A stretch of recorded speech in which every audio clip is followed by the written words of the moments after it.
11th of July 2014 and welcome to the brief on Newsfirst, where we bring you the trending stories for the day. Well, changes in weather patterns are being experienced across the island. While some experience rain, other areas experiencing drought. Ampara Zonal Irrigation Engineer A.T. Tuduwage stated that due to the lack of rains, the water level of the Senanayaka Samudra has dropped. The water levels of the Sagama River have also been gradually decreasing. The engineer warns that this could affect the water supply to several villages in the Tirukkovil Divisional Secretariat area.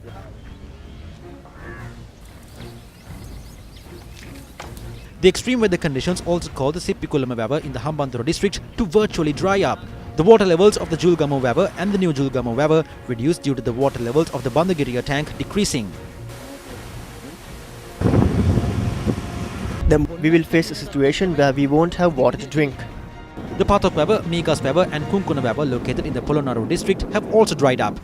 Residents of a number of areas including Nikahena, Pathok River, Meegas River and Kandarugas River have been severely affected by the dry weather. An individual sustained injuries when a firearm of a police constable misfired by accident within the Meerigama police station. According to the police, an individual suffered minor injuries when a bullet from a revolver, which discharged by accident, ricocheted off a wall and struck the victim's leg. The injured victim has been admitted to the Watupitiwala hospital. The individual had been detained at the police station in connection to a motor accident. A bicycle came and knocked my three-wheeler. The police took both the bike and the three-wheeler to the police station. I spent the night at the police station. I was taken out to be taken to court. I was told to wait for 10 minutes in that chair. I suddenly heard a loud sound and felt my leg go numb. I don't know how the shot was fired. I just heard the gunfire.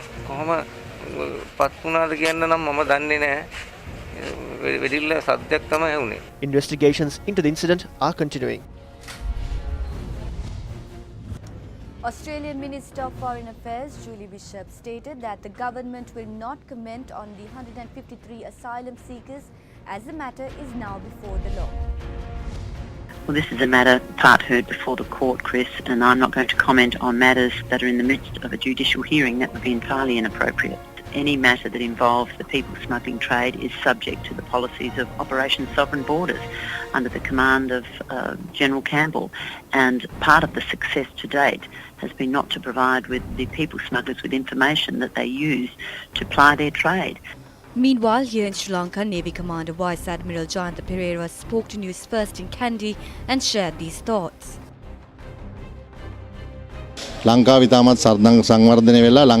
Sri Lanka has developed. Even the Prime Minister of Australia stated this recently.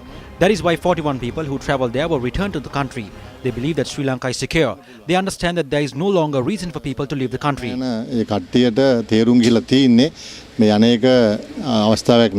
However, when inquired, Deputy Minister of External Affairs Newmal Pereira had a different point of view. We accepted 41. If they are confirmed to be Sri Lankan, we are ready to accept them. Meanwhile, 14 asylum seekers at the Christmas Island Detention Centre have been placed on the watch list for self-harm.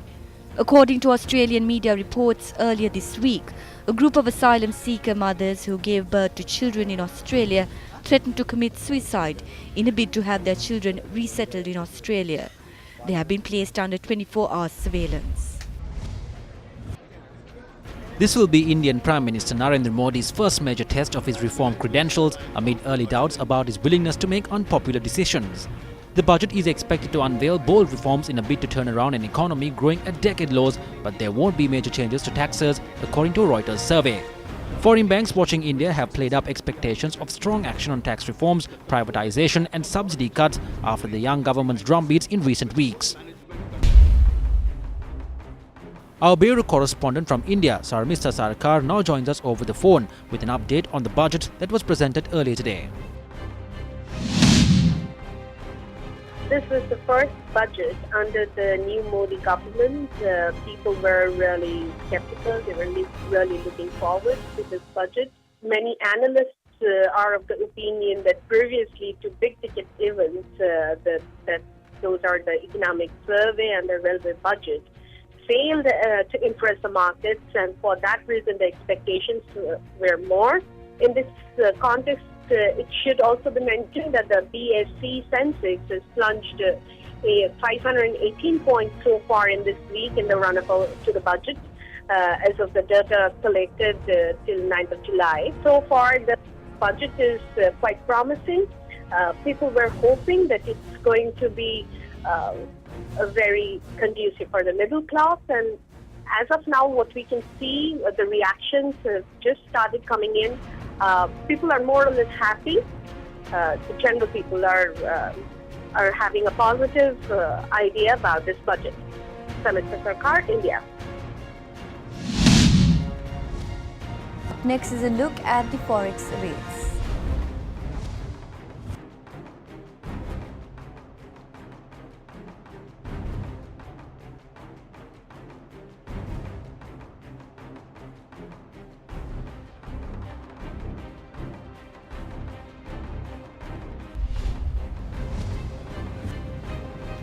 Well, that's all we have for you on the brief today, but do make sure to join or log in to our webpage on www.newsfirst.lk for the very latest.